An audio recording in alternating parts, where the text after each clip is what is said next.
Are you looking to build a profitable commercial office cleaning business? Well, in this video, I'm going to be ranking the best and the worst office accounts to target. I'm going to show you which clients in your area are likely to afford those high ticket prices for cleaning and which ones flat out are a waste of your time. Some of these will definitely shock you. But first, what's going on? Mike Mack here, author of the Amazon bestseller, Pick Up Cash, Not Trash, and I have spent 15 years in the commercial cleaning space, and I have done everything. I started out as a cleaner myself and then eventually moved my way up to an operations manager with another company. And then I had this crazy idea to go all in, start my own business with my wife. And over the last decade, we've built and scaled 2 successful commercial office cleaning businesses. So I say that to say this: I have been in tons of offices, all shapes and sizes, so I know a thing or two about where the money actually is. So without further ado, let's jump right into it. All right, so if we're gonna do this right, let me break down my ranking system real quick.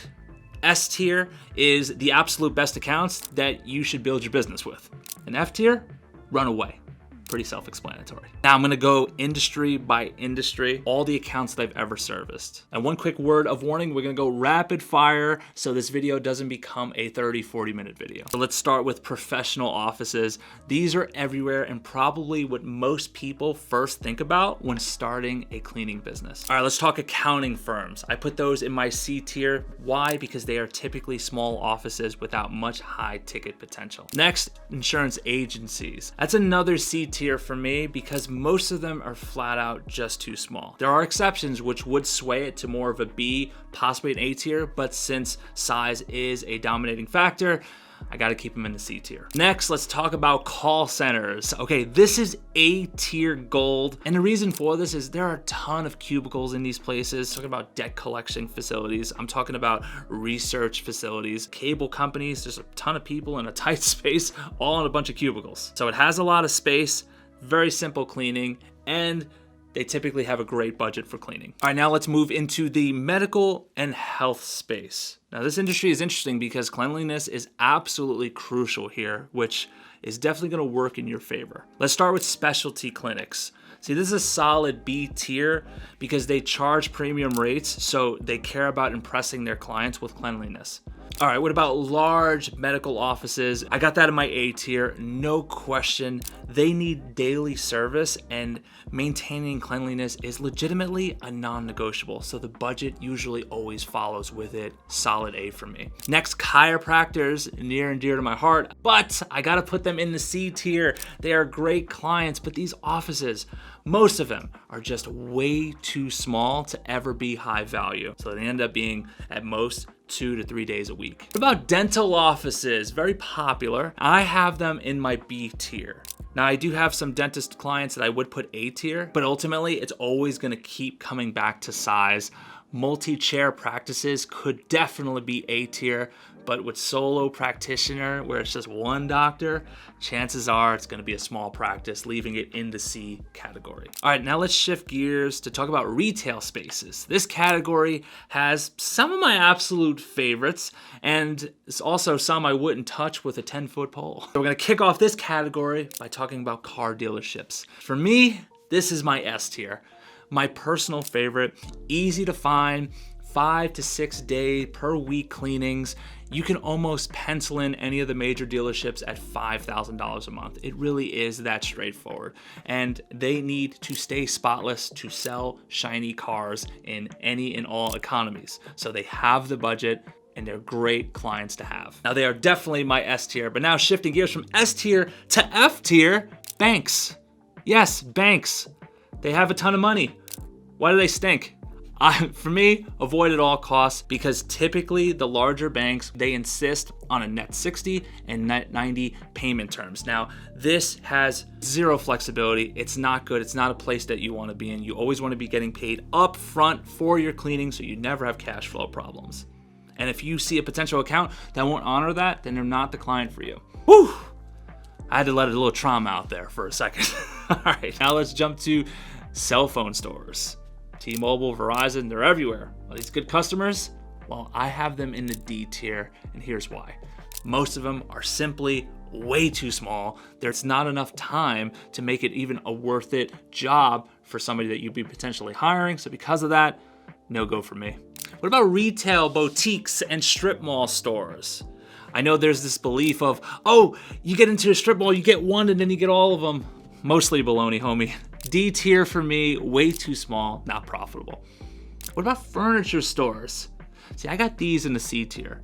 I think they're mostly misses, but occasionally you're gonna find one that is worth it, and then you get to comment and say, shut up, Mike, I have one, and it's amazing. Exceptions to all rules, my friend. Exceptions to all rules. Next up is education and childcare. Now, these could be really interesting because they're high traffic spaces with very, very specific cleaning needs.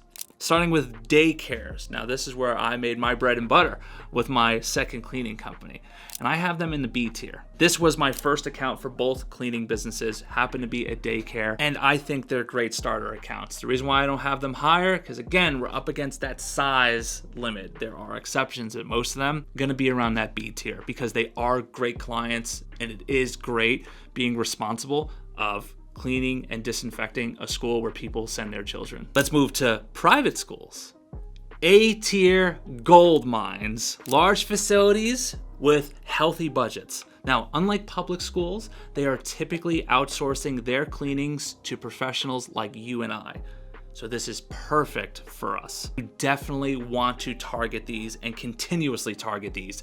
These and dealerships are great to build your company around. That's what I did. All right, shifting gears, let's talk about the fitness industry.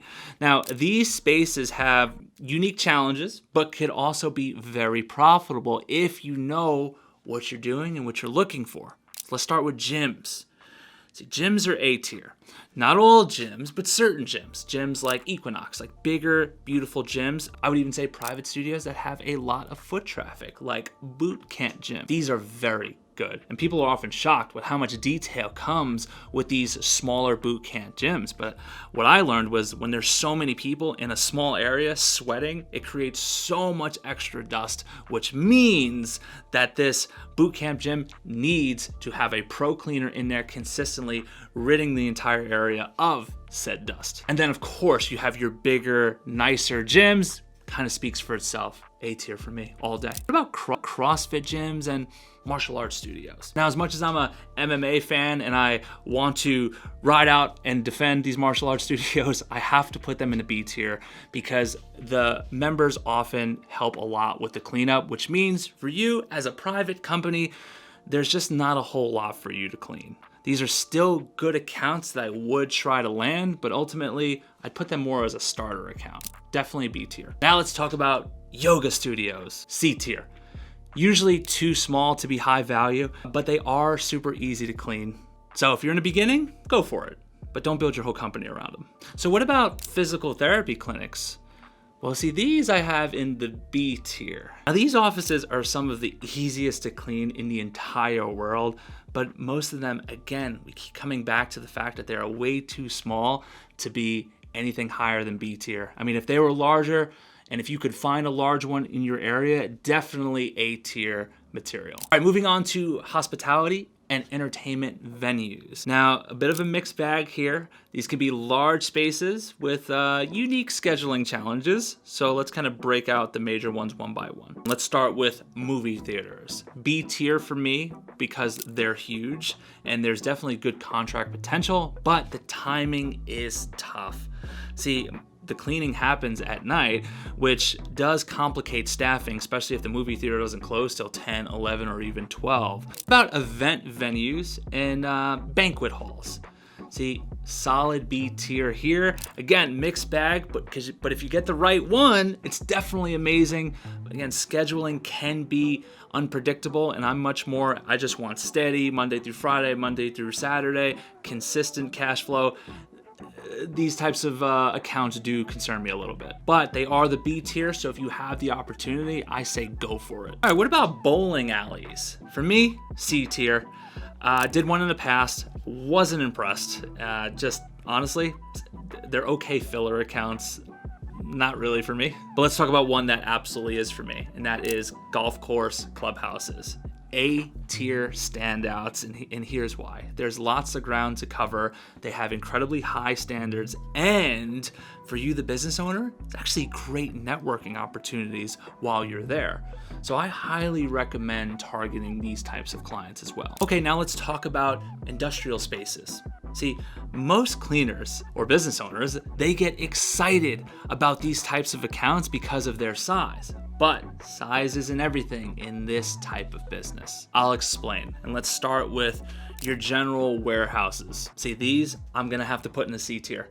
Everyone thinks, oh, but Mike, it's 100,000 square feet. This must be a huge account. And then they realize that there's barely anything to clean after they complete the walkthrough. And the reason for this is that most of that space is for actually building the products. And the space that they actually need clean is a small 2,000 square foot admin office that they only need you there 2 or 3 times per week. Again, not the worst account, but definitely not a phenomenal account either. All right, what about distribution centers? I've had a couple of these in my time, more so in the franchise days. The pattern continues. It's just huge facility, and you're dancing around and running around to find the little bit of cleaning space that they actually need cleaned. C tier for me, no go. What about auto repair shops? These things are everywhere, but is it worth getting our nails dirty to take care of them? I put these types of shops in the F tier. Why? Because tiny budgets, tiny locations, never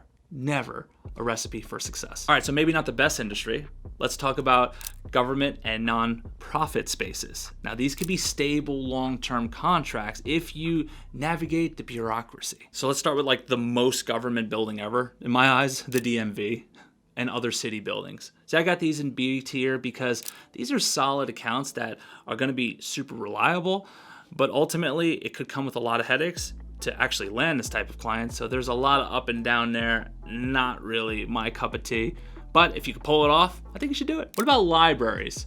See, libraries are interesting because on one hand, they tend to be larger, but I'm gonna put them in the B tier, and the reason why is because most of them don't have this insane budget that they can set aside for cleaning because it is, after all, a library. But there are exceptions, and if you find one of those exceptions, I would say they're worth pursuing because it really is an easy clean. All right, how about post offices? I'm gonna give them an A. No, I'm gonna give them a D. D tier. Now, they're often either too small or they don't care enough about the cleaning. For me, it's not worth the hassle. I would avoid. Now let's talk about one I absolutely love, churches. Now these are a solid B tier with S level potential, and here's why. Because churches come in all shapes and sizes, and even if you get some of the smaller ones where you're only going a couple times a week, this is still a great account. It's still a loyal type of customer, still someone you can be with for years. So for that, obviously the floor is really high. It makes it a good client, but what makes it a really great type of client is when it has a private school attached. Maybe not on top of the building, even if it's around the corner, it doesn't matter. But when you get the contract of the church along with the private school, then all of a sudden, this becomes an S tier type of client. So if you could pull it off, you definitely want to load your business up with these types of clients. All right, finally, let's cover some of the random accounts that I've worked over the years that I didn't know which category to really put them in. Let's talk vet clinics. B tier here. I mean, it's similar to medical offices. There's a lot of fur. The protocols are a little bit different, but these can be great accounts. It's going to come back to how often are they going to want you there. Because if it's a small practice, they only need you there 1 day a week, not worth all that fur. But if it's some place where they want you at least there 2-3 days a week, could be a really good customer, especially in the beginning. What about tattoo parlors? See, I got a solid D there. Again, by this point in the video, you're picking up on the trend. These are tiny offices that don't need you a whole lot, or tiny spaces rather. It's the same thing with barbershops and hairstylists. I mean, even the nicer ones, they only need you there maybe once a week. No bueno for stacking serious accounts that are going to be bringing you $3,000, $4,000, $5,000 plus per month consistently. So I can never have these types of offices ranked really higher than a D tier. What about something that's gonna be filling in the C tier? That's gonna be radio stations. Nothing special. How about funeral homes? I'm gonna have in my C tier as well. We're like really filling up this C tier list. What about residential properties where you clean all the common areas? Is this an A tier? D tier. Why? Because it's a different business model in my view. It's going to get you sucked into where you're doing a bunch of move in, move out cleans, and it's going to feel like you're prospering, but in reality, you're just hustling, because these types of accounts are not going to be pulling in the money that you think they should. Even though it may be a large complex, take it from me, I've been there. You take over this large complex and you're feeling like $1 trillion, but in reality, you just get sucked into cleaning a very small part of that large complex, and then ultimately, next thing you know, you're doing move in and move out cleans, and your schedule is full, but your bank account is not matching the hustle. So because of that, actually, I'm going to change it on the fly. F tier for me. Stay away at all costs. In this game, what's going to take you the furthest is constantly focusing on these B, A, and S tiers, because if you do that, you're going to have a business that actually scales. So the next logical question is, how do you land these clients? And for that, I would say you have two options. Number one is stick around on YouTube University and check out this video right here, because I'm going to walk you through that process. Or there's option number two. Click the first link below this video, book a call, talk with my team, and see how we can help you start landing these clients in that S tier, A tier, and B tier consistently. But not just that, have them reaching out to you, excited to work with you. And this works even if you are brand spanking new to this business. But either option you choose, I'm gonna see you on the other side.